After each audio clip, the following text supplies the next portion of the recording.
అదే RTV app వార్తల్ని క్షణాల్లో చదివే అవకాశం ఉంటుంది. ఒక న్యూస్ పేపర్, ఒక టెలివిజన్ ఛానల్ మీ చేతుల్లో ఎప్పుడూ ఉంటాయి.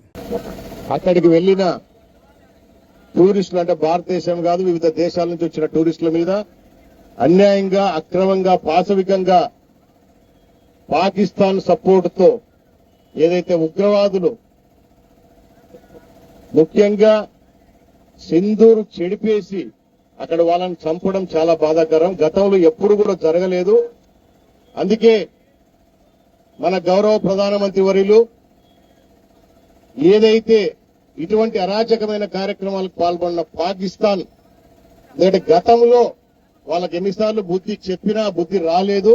మళ్లీ ఒకసారి భారతదేశం సత్తా చూపించాలనే ఉద్దేశంతో రాత్రికి రాత్రే ఏదైతే ఈ ముష్కర్లు దాగి ఉన్న పీఓకే పాకిస్తాన్ ఆక్యుపైడ్ కాశ్మీర్ కానివ్వండి, కాశ్మీర్ లో ఉన్న ప్రాంతాలు కానివ్వండి, ఉగ్రవాదులకు అడ్డాగా ఉన్న ప్రాంతాలన్నిటి మీద కూడా దాడి చేసేసి వాళ్ళ మీద అంటే మళ్లీ భారత్ జోలికి వస్తే, భారతదేశం కానీ భారతదేశ ప్రజల జోలికి వస్తే, అమాయకుల జోలికి వస్తే భారతదేశ తడాకా ఏంటో చూపిస్తామని చెప్పేసి ప్రపంచంలో ఉన్న అన్ని దేశాలకు కూడా వాస్తవాలు వివరించి మరి ఈ రోజు పాకిస్తాన్ పనిబట్టిన మన భారతదేశము, మన గౌరవ ప్రధానమంత్రి వర్యులు, అలాగే ఏదైతే త్రివిధ దళాలకు చెందిన సైనికులు అందరూ కూడా వాళ్ళ ప్రాణాలను ఒడ్డి ప్రాణ త్యాగాలు చేసి ఈ రోజు మళ్లీ గౌరవంగా గతంలో కార్గిల్ కానివ్వండి, అంతకుముందు యుద్ధాలు కానివ్వండి, ఏవి చేసినా కూడా భారతదేశం జోలికి వస్తే ఎట్లా ఉంటుందో అని చెప్పేసి చూపడం జరిగింది. దాని తర్వాత ఎవరైతే ఆ యుద్ధంలో పాల్గొని ప్రాణాలు కోల్పోయిన సైనికులు గాని, అలాగే పెహల్గావ్ ప్రాంతంలో ప్రాణాలు కోల్పోయిన వాళ్ళకి కానీ అందరికి కూడా ఘనంగా నివాళులు అర్పించాలని చెప్పేసి ఉద్దేశంతోనే ఈ విజయానికి సంకేతంగా ప్రాణాలు కోల్పోయిన వాళ్ళకు నివాళులు అర్పించడానికే ఈ రోజు మన తెలుగు రాష్ట్రంలో మన గౌరవ ముఖ్యమంత్రి చంద్రబాబు నాయుడు గారి ఆదేశాల మేరకు రాష్ట్ర వ్యాప్తంగా అన్ని నియోజకవర్గాలలో ఈ తిరంగా ర్యాలీని కార్యక్రమం ఏర్పాటు చేయడం జరిగింది. అలాగే భారతదేశం అంతటా కూడా ఈ కార్యక్రమం జరుగుతా ఉంది. ఎందుకంటే భారతీయులలో ఒక ఉత్తేజాన్ని నింపాలి. శత్రు దేశాల పట్ల మనం ఎప్పుడు కూడా అప్రమత్తంగా ఉండాలి. ఎందుకంటే మన మధ్యన కూడా చాలా మంది శత్రువులు వచ్చి ఉన్నారు. సో వాళ్ళని కూడా మీరు కనిపెట్టి బయటికి పంపించాల్సిన బాధ్యతలు ఉన్నాయి. ఒక ఉత్తేజం రావాలి. దేశం కోసం సైనికులే కాదు మనం అందరం కూడా పోరాడాల్సిన టైం వచ్చినప్పుడు అందరం కూడా పాల్గొని దేశాన్ని కాపాడుకోవాల్సిన బాధ్యత మనకందరికీ ఉందని చెప్పడానికి ఉద్దేశంతోనే ఈ కార్యక్రమాన్ని ఏర్పాటు చేసుకున్నాం. ముఖ్యంగా ఈ రోజు మన రాష్ట్రానికి సంబంధించి మురళీ నాయక్ గారు ఆయన అసూలు భాషణ జరిగింది మన కోసం.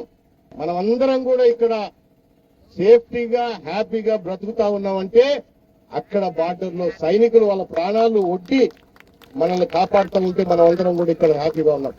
ఈ రోజు మాజీ సైనికులు కానివ్వండి, ఎన్సీసీ పిల్లలు కానివ్వండి, మిగతా అందరూ కూడా ఈ కార్యక్రమంలో పాల్గొన్న ఏదైతే బీజేపీ పార్టీ కానివ్వండి, జనసేన పార్టీ కానివ్వండి, తెలుగుదేశం పార్టీ కానివ్వండి, మిగతా ప్రజలు, ఉద్యోగస్తులు అందరూ కూడా ఈ రోజు ఈ కార్యక్రమంలో పాల్గొని ఈ తిరంగా ర్యాలీని బ్రహ్మాండంగా సక్సెస్ చేసినారు.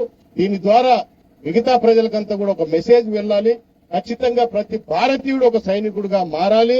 అవసరం ఉన్నప్పుడు అందరం కూడా దేశం కోసం పోరాడాలని చెప్పేసి తెలియజేందుకే ఈ కార్యక్రమాలు ఏర్పాటు చేశాం.